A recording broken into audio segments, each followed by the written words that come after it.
Paul Pogba is a notorious social media star as well as being a phenomenal footballer. Phenomenal? Yeah, I'll just say it. All right, phenomenal. You're a phenomenal football player. Thank you, man. I appreciate that. I've seen him on the field. I've had my moments. You've had your moments, bro. My moments. I'm like, damn, that's Francis. But I tried to go in goal once. Am I worth £89 million though? No. Nah, I didn't think so. You are to me, Francis. So that was the amount of money that Paul Pogba, of course, was signed for. But Jose Mourinho might not be as on board with the dabbing that's all over social media and everything else. Yes, that's my schedule that I staple on the back of my computer because I am that busy. I'm joking, I just like that there. You're not busy. You stay here all day long, bro. That's it. I don't even leave the office. So I'm going to save that story for the end. So continue, Francis. Mourinho has basically, according to sources, has stated that the United boss is believed to have told Pogba to cut down on his commercial activities, warning the France star that he was prepared to drop him if he felt they were affecting his form. To drop him. Wow. You're getting benched. Too many dabs. Because he does like to. There was one point that I do want to reference here when him and Jesse Lingard were doing goal scoring celebrations. And it was during a time where Manchester United were not firing in all cylinders. So it was like you're practicing a goal celebration when you haven't scored recently. So I get it. And then like Rio Ferdinand, former Manchester United player, was like, why are you practicing celebrations when you can't even score? But to take it into a broader context, if there is any truth to this, I don't think it's as much of a big deal. I think Pogba makes a lot of money from social posts, and it's part of being a footballer and an entrepreneur at some point as you're an athlete.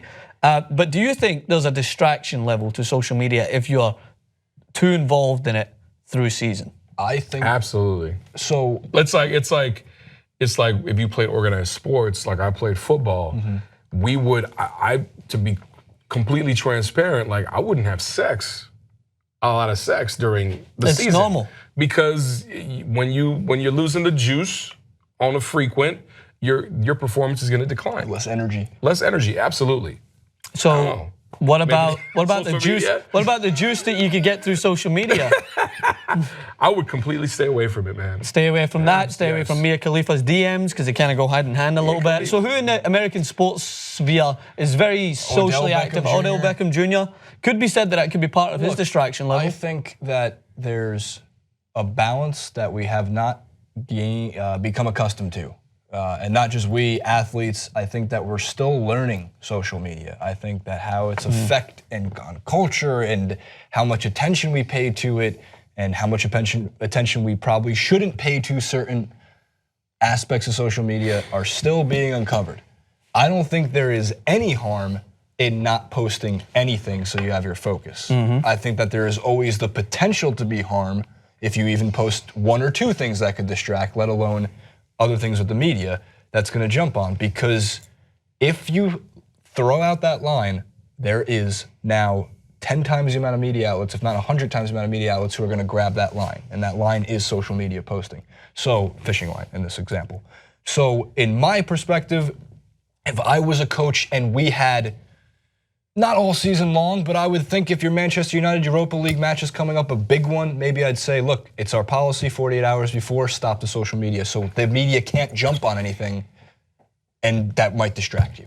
Yeah, I see your point. The only reason, the thing that I would maybe use to rebuttal that, and I don't know if it's as fair because it's not a team sport, but when you look at the success of Conor McGregor, part of the reason he became so successful, I think, is because of his persona through social media and the way that he uses that as a means to.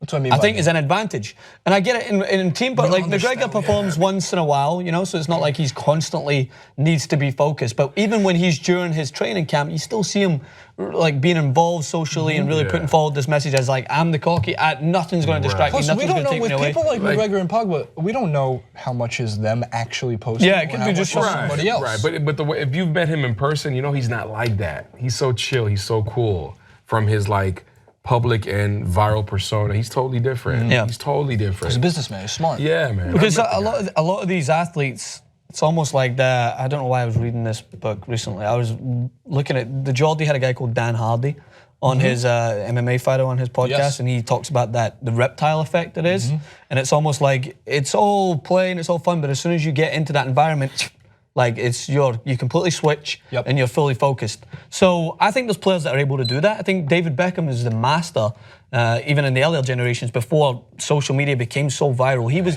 his persona that he had, his fashion, everything. It did not distract him, I don't think, from his performance on the park. Like he had his hair slicked back. He was the apple of every woman's eye. I think he's part of the reason why football grew so much as far as in America, and because people were like, oh my God, that guy's so handsome, he's well groomed. But he was a great football player as well. The thing with social media too, to an extent, is you could flood out and replace something if you don't necessarily like the reaction it's getting. There was a time where if you didn't like the reaction of your cover for Sports Illustrated in sports, maybe in America, I'm not sure whatever the most popular footy magazine in the UK is, and you don't like your cover. Sport Illustrated. Sport Illustrated. Haha. Is it Math? No. Just we have this conversation how everything's called sport. If you grace the cover of that magazine, and for some athletes when they grace the covers of other magazine at earlier times, that was talked about for a week. Yeah. You were on every late night. Here's the cover of Michael Jordan on Sports Illustrated. Do we like that cover? Is it what we want?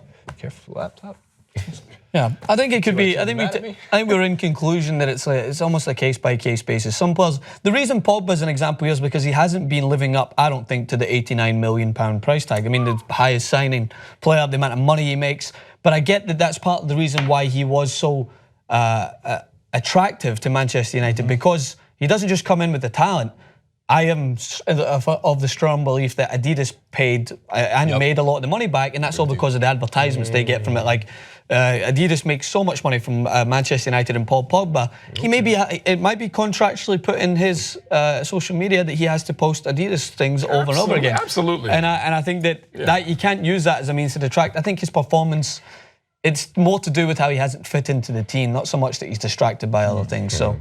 How do we fit in on social media? Well, you can follow Francis. Chewy, follow Francis myself. and follow me at Chewy Martinez. I want to see Francis take Chewy's account for a day and Chewy take. Oh, do it. No, don't How many do bow that. ties? No, All right, but we swap styles for a day. No, I don't wear skinny jeans, bruh. We haven't. Have we tried? You know what the rule is for skinny jeans? What's the rule? If you can squat in them, they're not skinny enough. I ain't squatting in nothing. I ain't squatting. I ain't squatting in gym shorts. I ain't squatting. Oh, I ain't squatting in my underwear. That's Hassan's job. Yeah. Squatting in underwear. Shout out to Hassan. Stop doing that, bro. Comment below, gentlemen and ladies. Stop it. Stop it. Make me fool yourself. Forever I want it and I ain't giving it.